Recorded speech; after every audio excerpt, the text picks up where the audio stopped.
দর্শক আসসালামু আলাইকুম। শখ করে নার্সারি থেকে একটি চারা নিয়ে এসেছি, সেটি আমের চারা। তো আসলে আম গাছটি ২ বছর থেকেই কিন্তু রয়েছে। দেখতেই পাচ্ছেন চমৎকার আম ধরে আছে। আসলে ইচ্ছে করে এখনই ছিঁড়ে খেয়ে ফেলি, এত সুন্দরভাবে আমগুলো আসলে গাছটিতে ঝুলে আছে। তেমন পাতা নেই, আমরা যদি একটু দেখাই, অত বেশি পাতা এখানে আসলে নাই। অল্প কয়েকটি পাতা এবং খুব ছোট্ট একটি পাতার মধ্যে কিন্তু আসলে চমৎকারভাবেই কিন্তু আসলে এই দেখুন কতটুকু মাটি, অল্পটুকু মাটির মধ্যেই কিন্তু আসলে চারাটি বেড়ে উঠেছে এবং এখানে যে চমৎকার আমগুলো সেগুলোও কিন্তু আসলে রয়েছে। আসলে বাড়িতে বা বা আমাদের যে আশপাশে আমরা টুকটাক নিজেরা খাওয়ার মতো করে বা নিজেদের মতো করে কিন্তু আসলে একটি চারা লাগালে কিন্তু আসলে হয়ে যায়, আর পরিচর্যা করলে হয়। তো আমরা আসলে অনেকেই অলসতার কারণে আসলে সেটি পারি না, কিন্তু আসলে আমাদের এটা করা উচিত।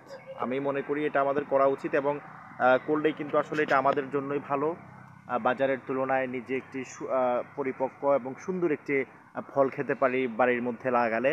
তো আসলে আমার সেই গাছটি চমৎকার হয়ে আছে, আপনারা একটু দেখুন কি সুন্দর করে ঝুলছে এবং ভালোই লাগছে। এটা দেখুন কত চমৎকারভাবে ধরে আছে। মানে দেখতে পাচ্ছেন দর্শক, দেখলে মনে হবে যে খেয়ে ফেলি, এখনই নিয়ে নেই। এগুলো আপনারা হয়তো মনে করবেন পেকে গেছে, কিন্তু আসলে পাকে নাই, এখনো পর্যন্ত এটা ছোট। তো পাকবে, দেন আসলে খাবার উপযোগী হবে। আসলে এটা এজন্যই দেখানো যে নিজে কোনো কিছু করলে স্বল্প পরিসরে বা ছোট্ট করে অল্প করে সেটি আসলে অনেক সুন্দর হয়, ভালো হয়।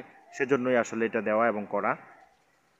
এখানে কিন্তু এগুলো যেগুলো দেখতে পাচ্ছেন, চমৎকার যেই চমৎকার যে কমলা, সেটিও কিন্তু আসলে গাছে ধরে আছে। দেখুন কতটা চমৎকার এগুলা, এই যে নড়ছে, কত সুন্দর লাগছে। আপনারাও চাইলে আসলে বাড়ির আশপাশে এগুলো এরকম একটি লাগিয়ে সেটা থেকে যত্ন করলে কিন্তু ভালো একটা ফল পাওয়া যায়। এদিকে শুধু এটা না, দেখুন এটাতেও কিন্তু আসলে ধরে আছে, এটাতেও ধরে আছে। অর্থাৎ একটি গাছ, অসংখ্য কমলা কিন্তু আসলে এই গাছটিতে রয়েছে। এই যে দেখুন চমৎকার ছোট্ট একটি গাছের মধ্যে কিন্তু আসলে অনেকগুলো ধরে থাকে এবং এটা সম্ভব। আমরা যদি একটু দেখাই আপনাদেরকে, দেখুন চমৎকার। আর আমের কথা তো বলেছি দর্শক, চমৎকার এই আমগুলো। দর্শক আসলে সব কথার এক কথা, সেটি হচ্ছে আসলে আমরা যদি বাড়ির মধ্যে নিজেরা ছোট্ট পরিসরে বা অল্প পরিসরে আসলে একটি গাছ লাগাই, তাহলে কিন্তু আসলে সেখান থেকে চমৎকার কিছু ফল পাওয়া যাবে। সেটাই কিন্তু আসলে তার উদাহরণ।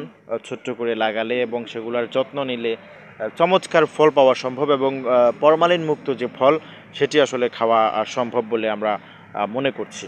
তো আসলে সকলেই টুকটাক নিজেদের বাসা বাড়িতে আসলে লাগাবেন, লাগালে কিন্তু আসলে টব সহকারে কিন্তু আসলে নিয়ে লাগানো যায়, ভালো হবে। তো দর্শক, আমরা বেশি লং করব না আমাদের ভিডিও, আমরা আসলে এখানে রাখছি। আপনারা সকলে ভালো থাকবেন, সুস্থ থাকবেন। যারা আমাদের নতুন চ্যানেলে আছেন তারা অবশ্যই আমাদের চ্যানেলটিকে সাবস্ক্রাইব করে পাশেই থাকবেন, এটাই আপনাদের কাছে প্রত্যাশা। আসসালামু আলাইকুম রহমতুল্লাহি ওয়া বারাকাতুহু।